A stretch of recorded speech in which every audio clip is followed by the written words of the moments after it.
शिव महापुराण कर रही है जो गणेश जी का स्वरूप है, वो स्वरूप किस ओर होना चाहिए। बहुत ध्यान से सुनिएगा, हमारा कथा ना छूटे आप।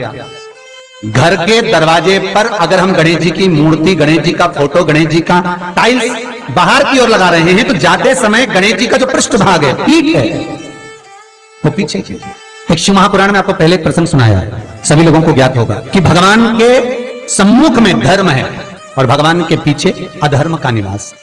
ये दुनिया के लोग जो भगवान की परिक्रमा करते हैं ना, जितने भी लोग भगवान का परिक्रमा करने जाते हैं, मंदिर जाते हैं, परिक्रमा करते हैं, ये लोग मंदिर में जाकर जब पीछे प्रणाम करते हैं तो कभी मौका मिले तो एक बार इनसे पूछना जरूर कि भैया आपने कोई शास्त्र, आपने कोई पुराण कभी पढ़ा है, आपने शास्त्र पुराण का स्मरण किया है? हमारा कोई शास्त्र, कोई पुराण, कोई वेद ये वर्णन नहीं करता कि मंदिर के पीछे हम प्रणाम करें, हम मंदिर के पीछे नमन करें, हमारा शास्त्र वेद वर्णन नहीं करता। और देखे तो लक्ष्मी ने कहा, प्रभु जब गणेश जी के सम्मुख में रिद्धि सिद्धि श्री तुष्टि पुष्टि शुभ लाभ सारे धन देने वाले, संपदा देने वाले जब गणेश जी के अग्रण्य रहेंगे तो पीछे बिठाने में क्या दिक्कत है? आप पर दे दो। भगवान विष्णु ने तथास्तु कह दिया, दरिद्रता दुख तुम्हें वर देता हूं कि तुम गणेश जी के पृष्ठभाग में विराजमान होगे। इसलिए निवेदन है, मंदिर में नहीं, घर के अंदर, घर में जहां सबसे आगे फ्रंट में गणेश जी की टाइल्स, गणेश जी की मूर्ति, गणेश जी का फोटो प्रथम भाग में बिल्कुल बाहर फ्रंट में घर के दरवाजे के नहीं लगाना। क्यों?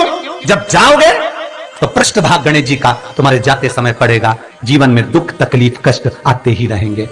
जीवन में कभी भी आप करोगे बहुत कुछ, फैक्ट्रियां भी खोल सकते हो, दुकान भी खोल सकते हो, कार्य भी बड़ा कर सकते हो, पर सफलता नहीं मिल सकती, सफलता नहीं। और यदि आपके घर में पहले से टाइल्स लगी है, मूर्ति लगी है गणेश जी की, हटा नहीं सकते, तो निवेदन है एक फोटो गणेश जी का जब बाहर निकलो तो अपने, जब उधर फोटो लगाए तो एक फोटो बाहर जाते समय अंदर की ओर मुख करके लगा दीजिए, उससे वो दोष समाप्त हो जाता है, वो दोष समाप्त।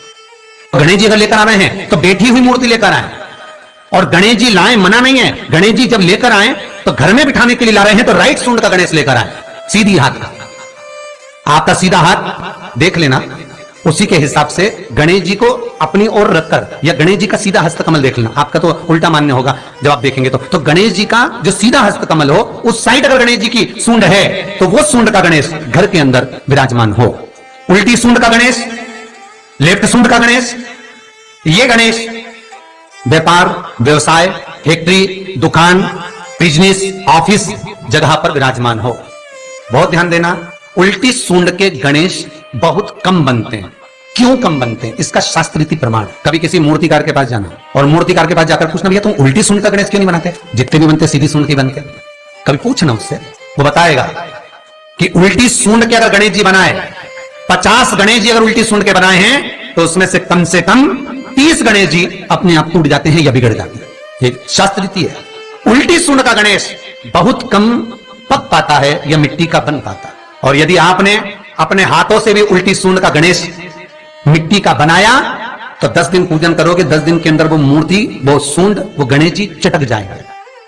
उल्टी सूंड का गणेश टिकता ही नहीं है, वो बीच में से खंडित हो ही जाए।